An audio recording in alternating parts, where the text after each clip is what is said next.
Los bosques son lugares cargados de leyenda. Usualmente se les ha asociado con lo extraño y lo misterioso. No es casualidad que se hayan hecho cientos de películas de terror en estos lugares. Todo rodeado de árboles, y si alguien o algo te estuviera observando a unos pocos metros, difícilmente podrías verlo.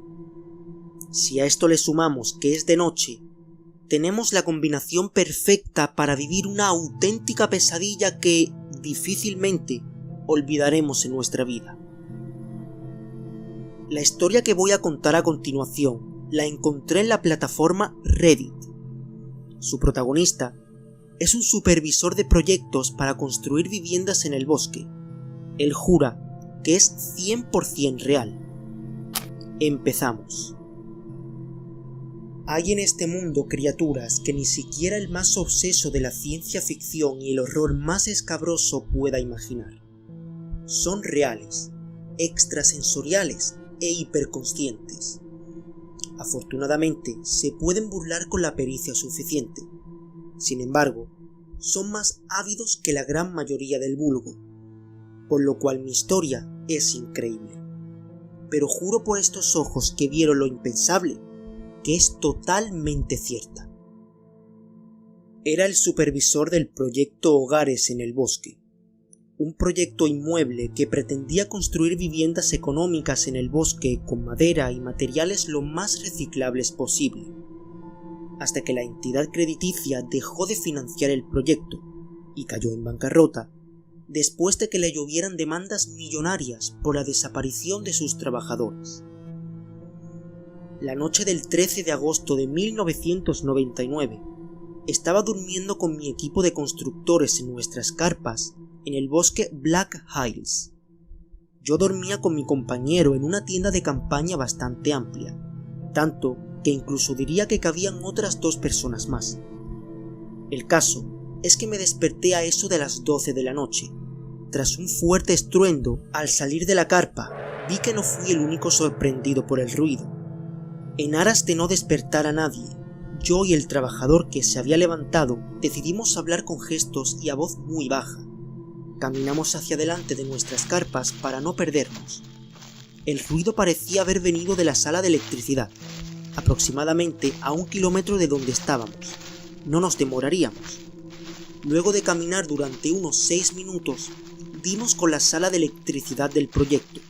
Lo raro es que allí no solo no había nadie trabajando, sino que salvo unas 6 luces tenues de un color púrpura que se divisaban a lo lejos, todo estaba sumido en una oscuridad desasosegante. Yo como supervisor tenía la obligación de reportar a la compañía cualquier anomalía. Le di indicaciones a mi compañero para que fuera a revisar qué había pasado, mientras yo hacía la llamada. Luego de revisar mi móvil y ver que eran las 0:30, me di cuenta de que no había señal y aproveché para orinar cerca de un árbol. Para ello tuve que dejar de prestarle atención a mi compañero un momento, mientras me dirigía a la grava que empezaba justo en la esquina de la puerta. Grave error haberme separado de la misma. Escuché un grito muy grave que me dio un escalofrío por la espalda. Tuve que interrumpir mi orina para agudizar mi oído mientras escuchaba un sonido metálico, algo parecido al sonido de la tapa de una lata raspando una lija de papel. Tal vez una cuchilla, unas cadenas o incluso una barra de metal. Después de finiquitar las últimas gotas, tuve la suficiente cautela para asomarme lentamente a la orilla de la puerta y allí pude ver a mi colega a lo lejos como intentando buscar algo, como si intentase encontrarme, pero no se atrevía a llamarme. Me dio la impresión de que intentaba provocar una respuesta mía golpeando los muros de la habitación. Aunque sabía que algo no andaba bien, lo llamé en voz baja con una pregunta. ¿Todo bien por allí, amigo? Inmediatamente dirigió su mirada hacia mí y soltó un chillido muy grave, ensordecedor como el gruñido de un cerdo cuando lo apuñala, pero mucho más grave. Acto seguido, con una gran torpeza, comenzó a perseguirme. Antes de echar a correr, pude ver que la parte izquierda de su cuerpo, en la cual sostenía una especie de hoja metálica, estaba paralizada. Estaba corriendo con su pie derecho solamente. Definitivamente, algo no andaba bien. No se veía nada, todo estaba muy oscuro, y tenía miedo de tropezarme en alguna de tantas excavaciones que ya habían empezado a hacer en el terreno. Después de aproximadamente 3 minutos corriendo, sentí como el terreno que pisaba se empezaba a deformar. Mis botas caminaban sobre una superficie húmeda. Me di cuenta entonces de que estaba en el pantano Hardwood. Seguí corriendo, y luego de que mi pie se enredase en algún tipo de rama, caí de pecho en el congelado fango. Sentí una punzada aguda en mi brazo derecho, y luego de tocar lo que parecía una punta rugosa, sentí con mis manos otras 3 pequeñas puntas de las mismas características. Me di cuenta de que me había enterrado en una raíz de ciprés calvo. Con un brazo herido, un loco pisándome los talones y el peligro inminente de los cocodrilos cerca del área, sabía que tenía que salir del pantano y esconderme en algún sitio lo más rápido posible. Para mi fortuna, después de 3 minutos de seguir corriendo con paso lento y seguro en el pantano y de que la adrenalina bajara de mi cerebro, me acordé de mi teléfono y con la tenue luz de la pantalla pude encontrar una cabaña maltrecha con un hedor insoportable que desprendía de su húmeda y maltratada fachada, toda llena de rasguños, marcas, nombres y corazones que escribían los enamorados de la zona. Luego de entrar, cerrar la puerta y bloquearla con los muebles de la casa, me escondí detrás de una caja en la esquina del inmueble y mirando las esquinas de la cabaña con la luz de baja intensidad del móvil, me di cuenta de las aterradoras pinturas que había colgado quien sea que haya construido ese lugar. Todas eran unas caras deformadas, con unos ojos rojos y una mirada fija en el espectador. 3 con las mismas características. Fue tal mi desasosiego que apagué mi teléfono al ver estos terroríficos semblantes colgados en la pared. Solo podía quedarme sentado y quieto en la esquina, tanto por el temor y frío que sentía en ese momento, como por la intranquilidad de hacer ruido y que lo que sea que me estuviese persiguiendo se diera cuenta de que yo estaba allí. Sabía que debía permanecer alerta en todo momento. Sin embargo, estaba muy cansado y dando cabezazos del sueño que tenía. Al día siguiente, abro los ojos con la ropa húmeda. Caminé por un pantano que me llegaba hasta casi el ombligo, y además las goteras que había en aquella cabaña estaban en todos lados. Al parecer estaba debajo de varias de ellas. Todo parecía normal y estaba un poco más calmado. Reviso cada esquina desde arriba hasta abajo y me percato de que efectivamente gran parte de la madera estaba húmeda. Desde la parte baja hasta el techo había rastros de goteras por todos lados. Detengo mi mirada en un punto en específico. Se me hiela la sangre y de repente se me ponen los pelos de punta. Puedo sentir un zumbido en el oído, como un pitido muy agudo y muy molesto, como esos que tienes después de entrar en un lugar en silencio tras salir de un concierto. Mi cuerpo sabía que algo no andaba bien, y me quería hacer percatar lo más pronto posible.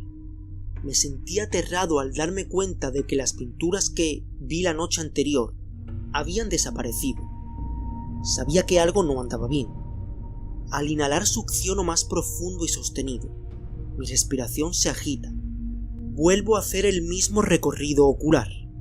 Tenía que asegurarme que no estaba imaginando cosas por la paranoia. Pero todo era cierto.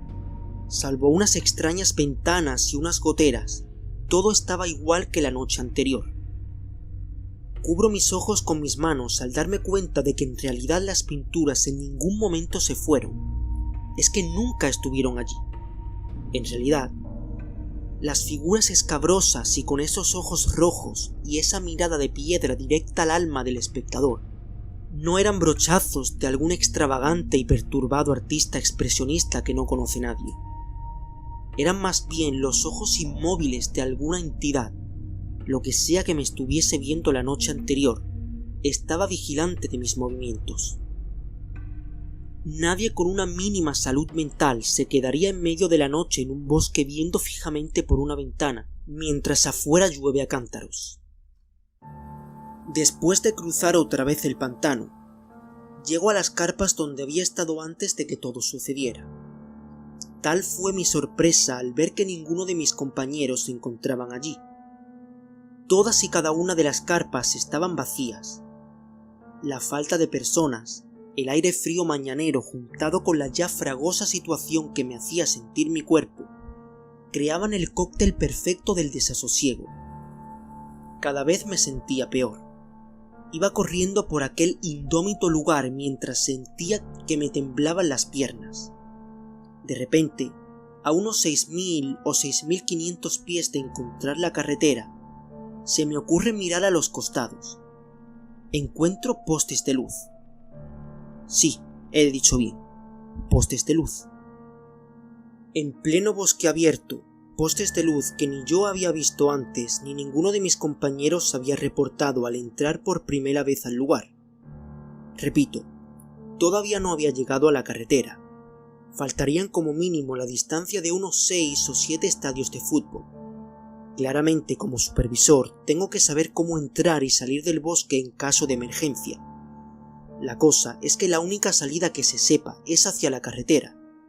Nadie nunca se ha atrevido a merodear por detrás del bosque y sobrevivido para contarlo.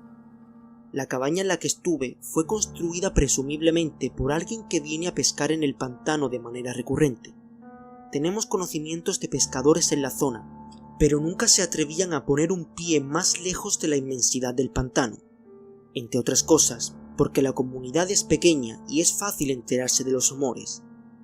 Todos conocen la historia de unos pobres diablos que se aventuran a conquistar el bosque por sí solos y nunca regresan.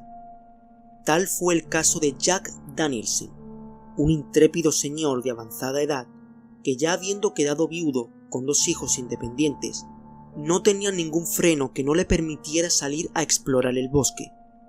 Se sabe por sus compañeros de copas que nunca más se vio en el bar que solía frecuentar. Pero es extremadamente misterioso que en pleno bosque haya postes de luz. ¿Cómo es posible que los hayan puesto ahí? ¿Quién los puso? ¿Con qué fin? Después de un montón de peros de la alcaldía de Maryland, fuimos, según el alcalde, los únicos que hemos logrado una licencia de construcción. Es decir, un equipo de trabajo tiene que tener los permisos para poder poner unos postes en pleno bosque, y suponiendo que fuese algo ilegal y sin ningún tipo de concesión ambiental, ¿cómo es posible que hayan construido 6 postes de luz, siendo un proyecto tan gigante en una zona tan pequeña? ¿Cómo es posible hacer tal proeza sin que se enteren las autoridades? Y para más INRI, ¿cómo es posible, en dado caso, contar con tantos profesionales como electricistas, ingenieros, guardabosques o personal del gobierno? Esto me iba preguntando mientras me dirigía a uno de estos postes. Con la cautela que me había caracterizado en todos los eventos escabrosos y sin lugar a dudas aterradores que había vivido, me acerco y echo cuerpo a tierra. Habían personas por allí. No podía ver bien. Me acerco más y veo que tienen cascos. Los mismos cascos de mis compañeros. Pero algo no anda bien. Ese poste está encendido a plena luz del día. Desprende una luz púrpura y de allí se deja caer una masa viscosa, llena de sangre y palpitante, como un feto, solo que sin signos visibles de humanidad. Una masa de carne de toda la altura del poste, unos 6 o 7 metros de altura, que apestaba todo el lugar con un hedor nauseabundo. Ya no podía más. Antes de dar marcha atrás hacia la carretera, me distraje por un momento y luego de escuchar un chillido de puerco, volteo otra vez en la misma dirección.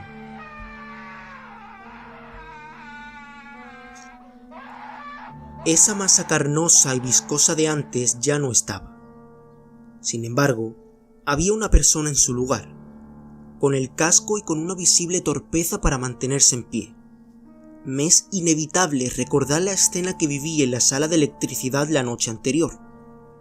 Una luz morada, el grito de un compañero el chillido de un cerdo ensordecedor y la torpeza que tenía mi compañero para mantenerse en pie.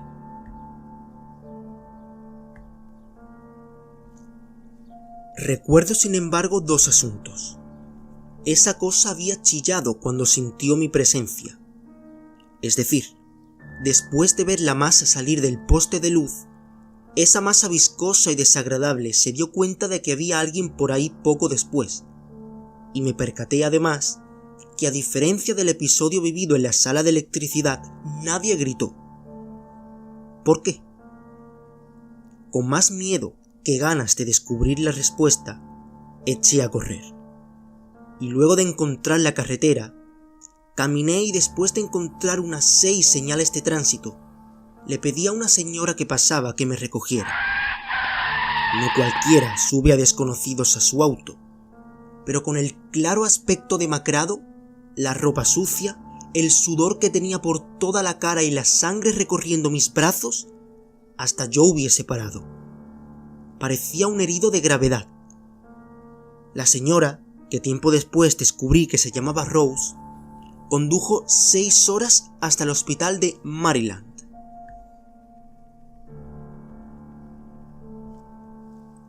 Aunque estoy vivo, ya que afortunadamente las heridas no eran tan graves, hay noches en las que no puedo dormir. Tengo de enemigas a muchas de las esposas de mis compañeros de trabajo, ya que creen que yo cometí algún tipo de crimen. Se les hace muy extraño que de tantas personas que estaban en el bosque Black Hills, solo yo quedase con vida. Ningún familiar de las víctimas tiene claro qué sucedió. A mí también me cuesta creer lo que vi.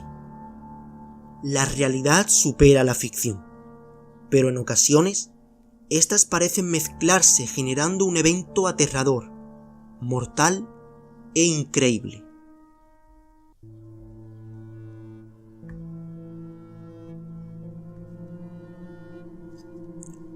¿Real o falso? Tú tienes la última palabra. ¿Qué hubieras hecho tú en una situación similar? Yo lo tengo claro. Virgencita Santa que estás en el cielo, santificado sea tu nombre, proclamados los credos de la mar y bien. Si el vídeo te ha gustado, por favor, dale like, suscríbete y compártelo. Me ayudarías muchísimo. Muchas gracias y hasta el próximo vídeo.